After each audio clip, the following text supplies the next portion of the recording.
कल कुछ डाउट्स थे तो आज हम वो क्लियर करेंगे। मॉलिक्यूल्स और फाइटोप्लाज्मा, बर्डेलो विब्रियो, ये सब जो बहुत सारे थे। तो molecules in 1967, Edward and Freudent made a first proposal for classifying and naming molecules. Molecules is a class of bacteria distinguished by the absence of cell wall. तो molecules जो होते हैं ये बैक्टीरिया की एक क्लास है जिनके पास सेल वॉल नहीं होती है, जैसे mycoplasma and spiroplasma. They are smallest and simplest known free living and self replicating forms of life. तो ये smallest and simplest हैं और ये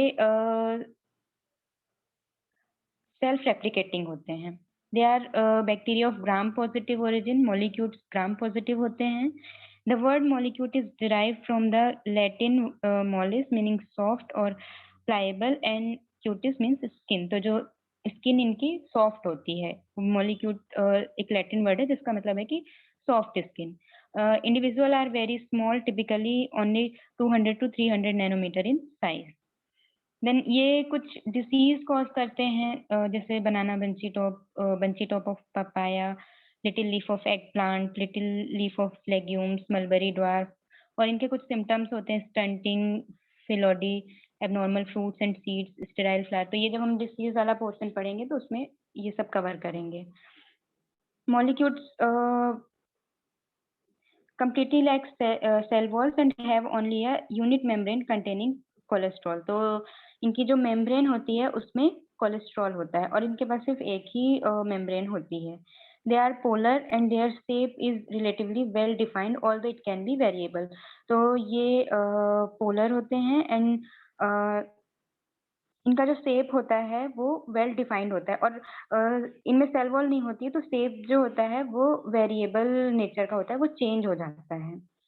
देन हम firmicutes are a phylum of bacteria, most of which are gram positive cell wall structure.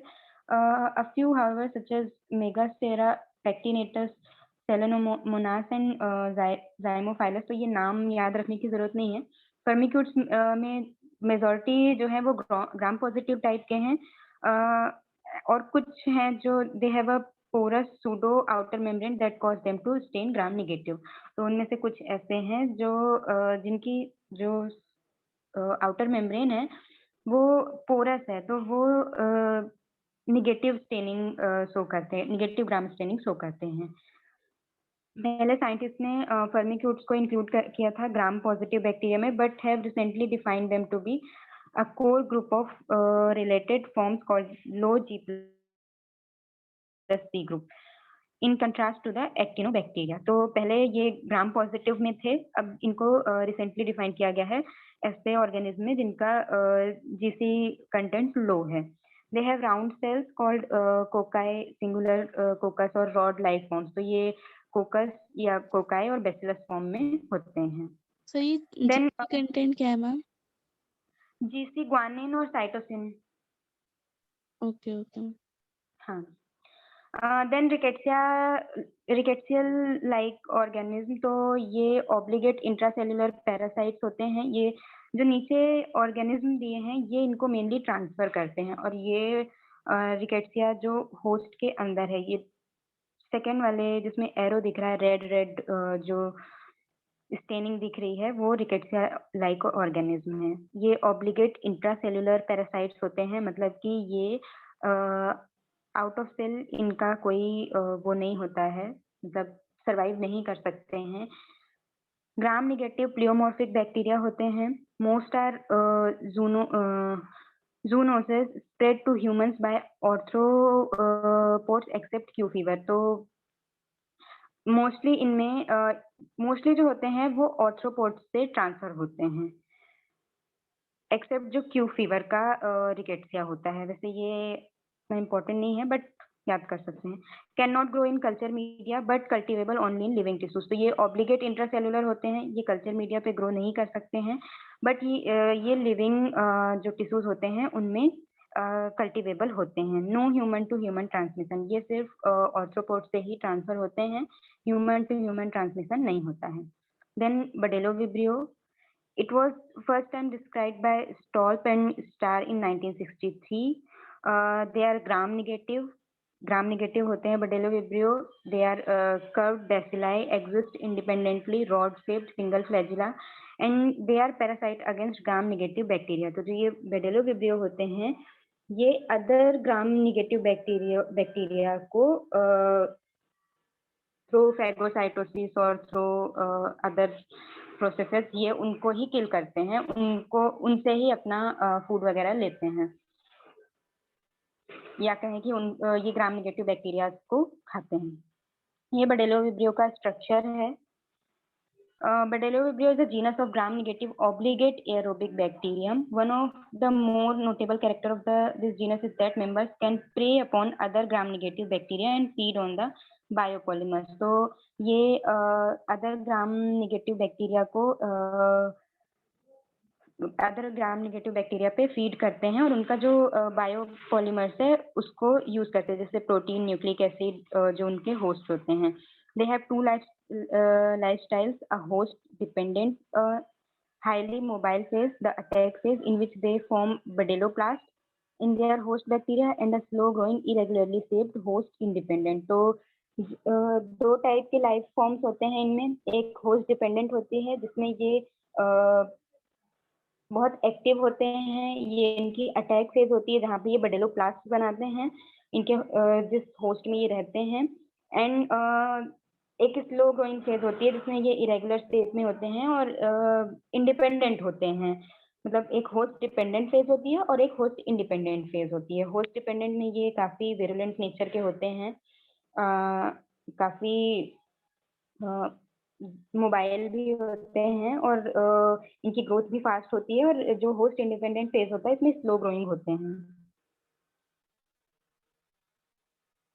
Then, under a light microscope, host-dependent Bdellovibrio appears to be a comma-shaped motile rod, and with a barely discernible flagellum. तो light microscope में ये generally जो host dependent बडेलोविब्रियोज होते हैं ये comma shaped दिखते हैं, motile rod, comma shaped और मोटाइल रॉड.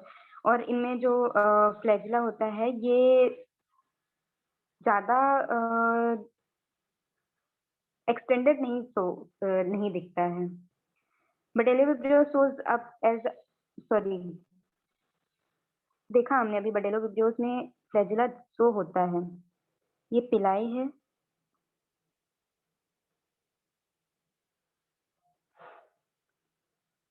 ये इसका पाइलस है. सॉरी ये इसका न्यूक्लियोइड मटेरियल है.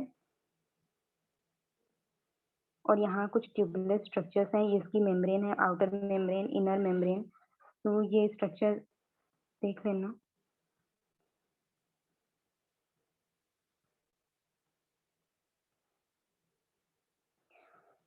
Bdellovibrios has a sheath that covers its flagellum, a rare feature for bacteria. तो जो Bdellovibrios होते हैं उनमें फ्लैजिला के ऊपर भी एक कवर होता है, एक शीथ होती है जो कि बैक्टीरिया में रेयरली पाई जाती है. जब हमने बैक्टीरिया का फ्लैजिला पढ़ा था तो उसमें हमने देखा था कि वो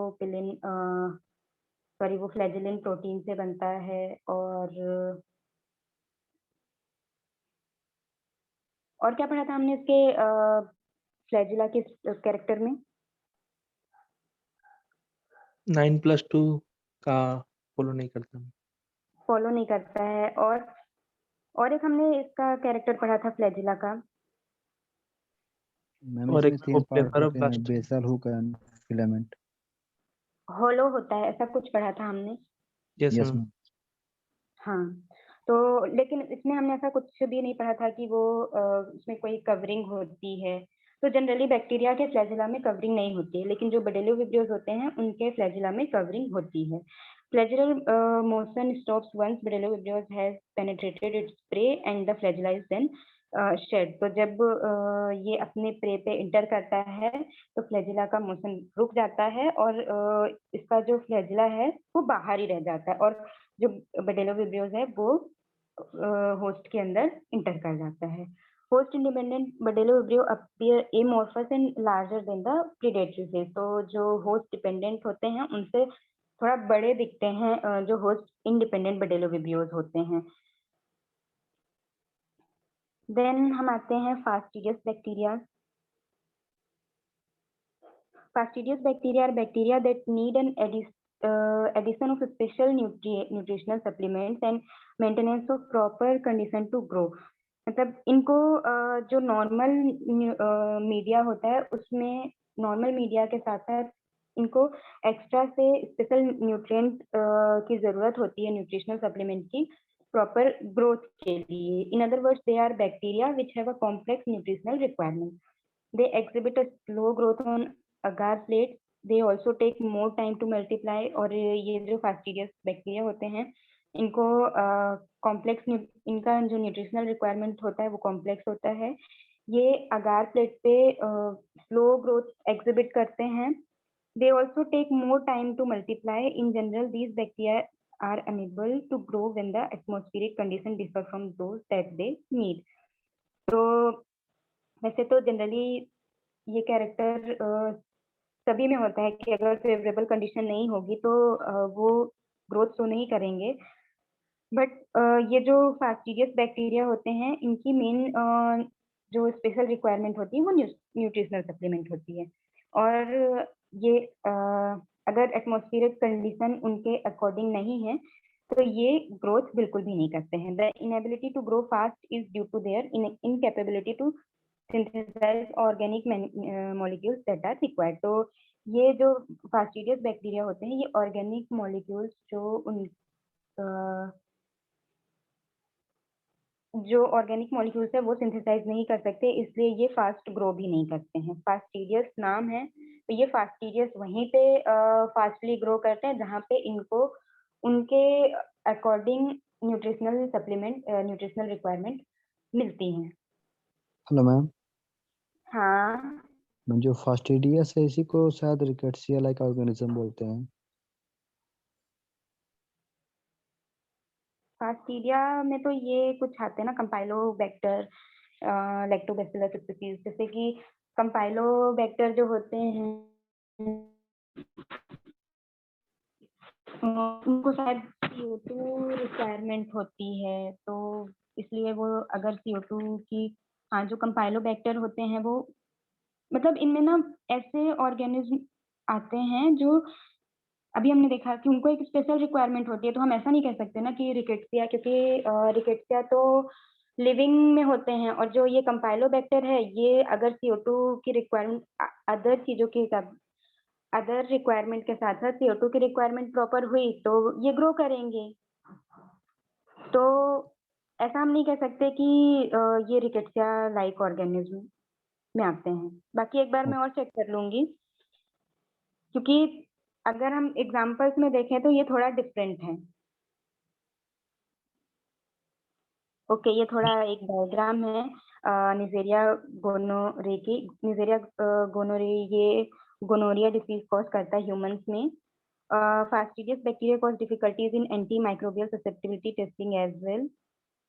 एंड कुछ ये फास्टिडियस बैक्टीरिया जो डिसीज कॉज करते हैं उनके नाम है. Hello ma'am. हाँ, मैम इनको फेस्टिडियस क्यों बोलते हैं? इनको ऑक्सोट्रोपिक भी तो बोल सकते हैं, क्योंकि ऑक्सोट्रोपिक भी तो वही, उनको भी एक एक्स्ट्रा न्यूट्रिएंट चाहिए होता है.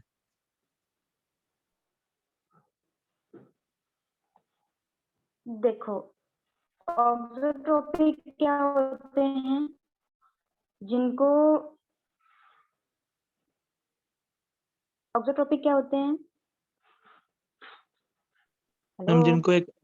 मैम जिनको एक एक्स्ट्रा न्यूट्रिएंट चाहिए होता है, कोई भी मतलब एक एमिनो एसिड, जैसा ये फंजाई में देखा था थायमिन मिल रहा, थायमिन चाहिए होता है डाउन मिल्ड्यू. मैम जो मिनिमल मीडियम में ग्रो नहीं कर पाते हैं. वो होते हैं जो मिनिमल मीडियम में ग्रो नहीं करते हैं, है ना. और मिनिमल Yes, ma'am. मीडिया क्या होता है? ऐसा मीडियम जिसमें वो हर टाइप के न्यूट्रिएंट सप्लाई करता है, जो एक मतलब मिनिमम न्यूट्रिशनल रिक्वायरमेंट सप्लाई करता है, सिर्फ ग्रोथ फैक्टर के अलावा. उसमें ग्रोथ फैक्टर नहीं होता है. ठीक है. Yes ma'am. हाँ, तो ऑक्सोट्रोफ मिनिमल मीडिया में ग्रो नहीं करते हैं, है ना. लेकिन इनको ग्रोथ फैक्टर नहीं चाहिए ना, इनको कोई एक स्पेशल रिक्वायरमेंट चाहिए। जैसे कंपाइलोबैक्टर है तो उसको CO2 का जब तक उसको हाई अमाउंट ऑफ CO2 चाहिए, अगर उसको हाई अमाउंट ऑफ CO2 नहीं मिलेगा तो वो ग्रो नहीं करेगा, मतलब उसका फास्ट ग्रोथ नहीं होगी। तो मैम वो बात तो वही है ना, तो उसको तो ग्रोथ के लिए ही तो चाहिए ना CO2। क्या? मैम फेस्टिडियस में तो वो भी ग्रो के लिए ही तो उसको डिमांड कर रहा है, एक स्पेसिफिक न्यूट्रिएंट या कोई भी मटेरियल, जैसा ऑक्सोट्रोपिक में होता था।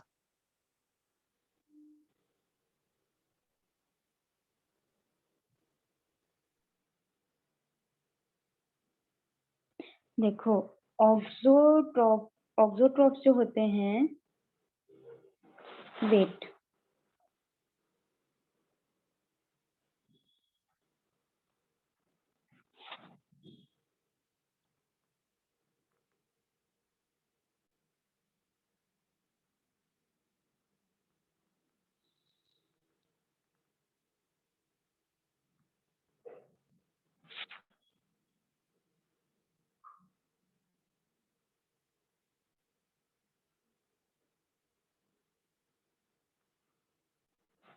मैं ये कल क्लियर करके बताती हूँ कि ऑक्सोट्रोप जो हैं उनको उनकी जो न्यूट्रिशनल रिक्वायरमेंट होती है वो स्पेसिफिक नहीं होती है ना, वो तो बस मिनिमल मीडिया में ग्रो नहीं करते हैं। उनमें से कोई भी ऐसा जो मिनिमल मीडिया में ग्रो नहीं कर रहा है वो ऑक्सोट्रॉफ होगा।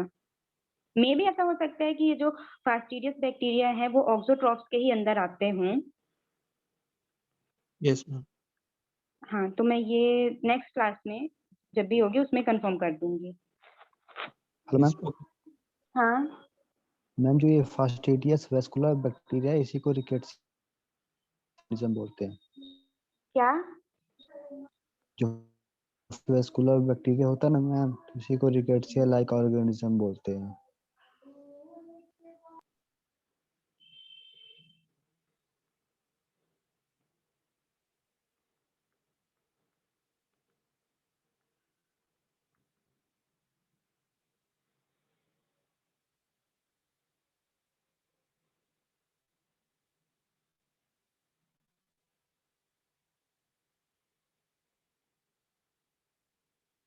Okay.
Hello. Yes ma'am. Yes हमने रिकेट्सिया जो RLB थे उसमें हमने क्या पढ़ा था? जो हाँ, फास्टिडियस वेस्कुलर बैक्टीरिया उनको रिकेट्सिया कहते हैं। Okay, sorry sorry.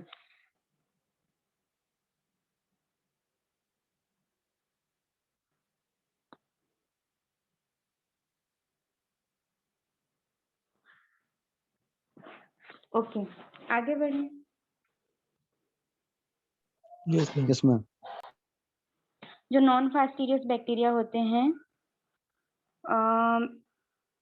that grow fast in agar plates without special nutritional supplement or conditions, they are able to grow and replicate rapidly. In fact, they are able to synthesize all organic molecules required for their growth, unlike fastidious bacteria. तो ये जो non fastidious होते हैं ये synthesise कर सकते हैं जो भी उनके ग्रोथ के लिए ऑर्गेनिक मॉलिक्यूल्स की रिक्वायरमेंट होती है, और इनको कोई भी स्पेशल न्यूट्रिएंट सप्लीमेंट नहीं चाहिए होता है।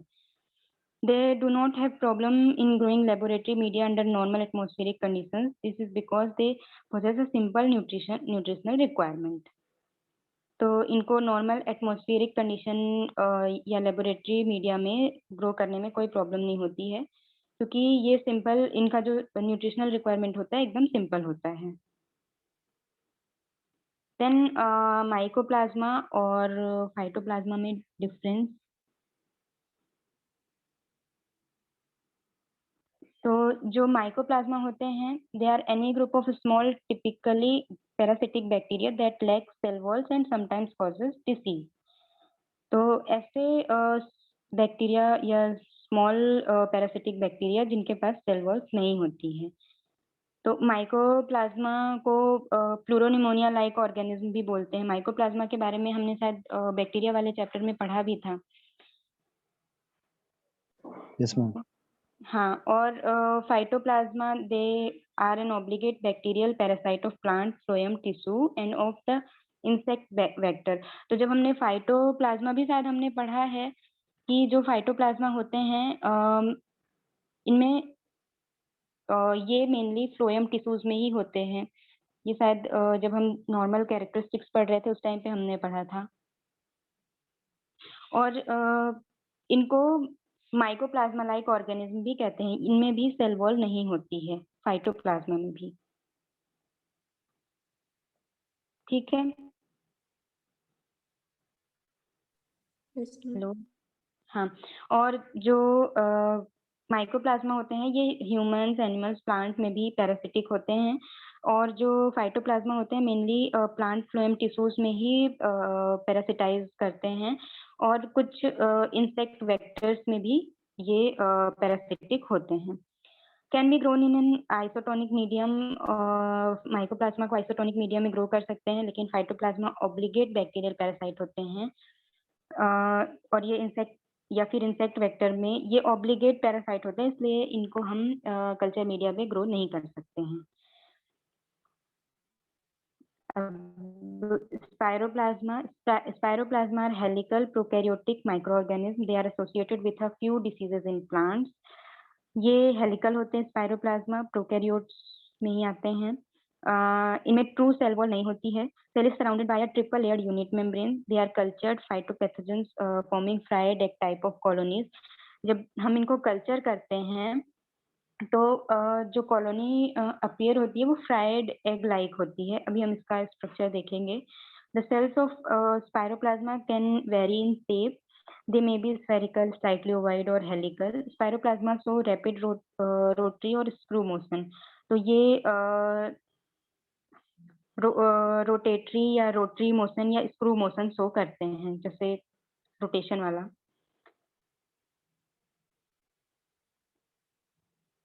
ये है स्पाइरोप्लाज्मा का स्ट्रक्चर। तो जैसा ये फर्स्ट स्ट्रक्चर में दिख रहा है,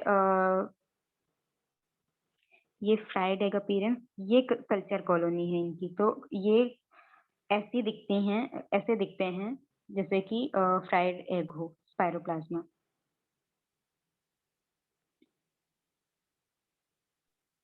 हेलो मैम।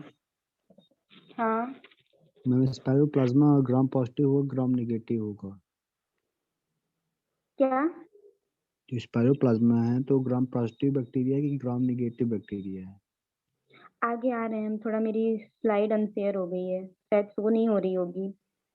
यस ग्राम मैम। पॉजिटिव। सेल वॉल तो नहीं पाई जाती है उसमें? ट्रिपल लेयर्ड यूनिट मेम्ब्रेन होती है। तो ग्राम नेगेटिव होनी चाहिए मैम, उसमें ट्रिपल लेयर होती है।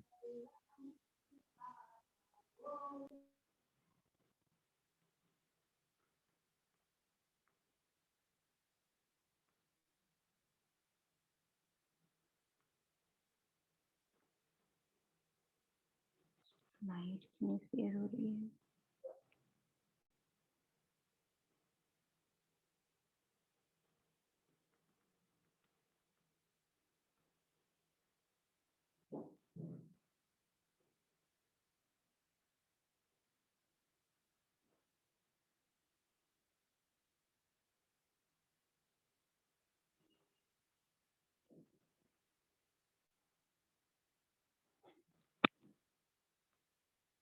स्लाइड शो हो रही है क्या? No ma'am.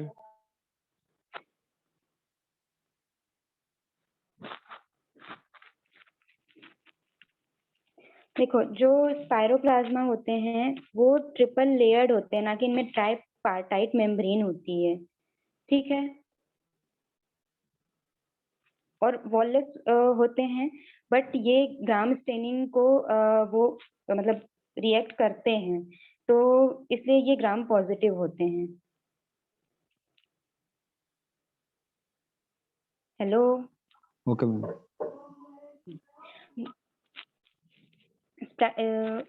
Spiroplasma and phytoplasma, they are obligate bacterial parasite of plant phloem tissues. अभी हमने देख लिया फाइटोप्लाज्मा के बारे में। ऑब्लिगेट बैक्टीरियल पैरासाइट्स होते हैं, फ्लोएम टिश्यूज में ही होते हैं, और इंसेक्ट वेक्टर्स के भी वो होते हैं। इसको जापानीज साइंटिस्ट फाइटोप्लाज्मा को आई थिंक इसी एटॉल ने दिया था। हिस्ट्री में पढ़ा था हमने। मैम 2 ही नहीं दिया शायद। डोई एटॉल एंड इसी एटॉल। हेलो। Yes ma'am.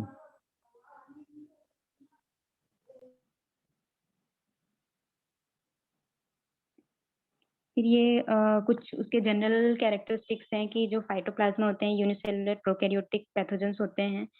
उनका साइज 200 to 800 नैनोमीटर होता है। प्लियोमॉर्फिक होते हैं। They lack cell wall and cell is surrounded by triple layer lipoprotein plasma membrane. Phytoplasmas cannot be grown on artificial media, making it difficult to study their biology. ये obligate parasite होते हैं, तो ये artificial media पे grow नहीं होते हैं। They do not require sterol for growth. Phytoplasmas are generally ovoid, but filamentous forms have been exceptionally observed. तो ये जनरली ओवॉइड होते हैं, बट फिलामेंटस फॉर्म भी इसमें देखे गए हैं। और जो इनमें डिफरेंस होता है फाइटोप्लाज्मा और हाँ, फाइटोप्लाज्मा में डीएनए और आरएनए दोनों होते हैं। और हाँ, ये है जो मेन डिफरेंस है फाइटोप्लाज्मा और स्पायरोप्लाज्मा में। जो फाइटोप्लाज्मा होते हैं ये सेंसिटिव होते हैं टेट्रासाइक्लिन और इनसेंसिटिव होते हैं पेनिसिलिन के लिए। लेकिन जो स्पायरोप्लाज्मा होते हैं ये जो होते हैं स्पायरोप्लाज्मा रेजिस्टेंट होते हैं पेनिसिलिन के लिए और सेंसिटिव होते हैं टेट्रासाइक्लिन के लिए।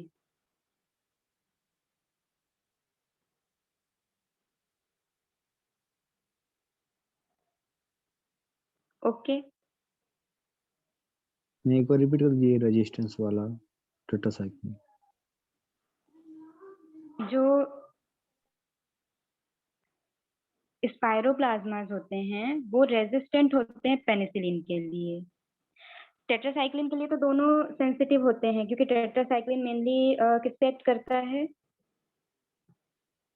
राइबोसोम। हाँ, तो वो राइबोसोम पे एक्ट करता है, तो वो दोनों ही उसके लिए सेंसिटिव होते हैं। बट जो स्पायरोप्लाज्मा होते हैं ये रेजिस्टेंट होते हैं पेनिसिलिन के लिए, और वो टोटली इनसेंसिटिव होते हैं। Okay ma'am.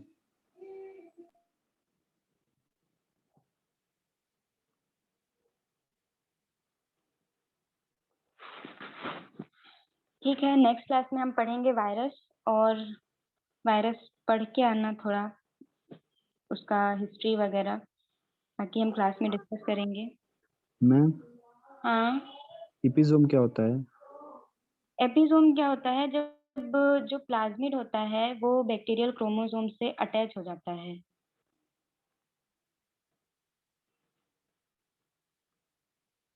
Hello. Yes ma'am.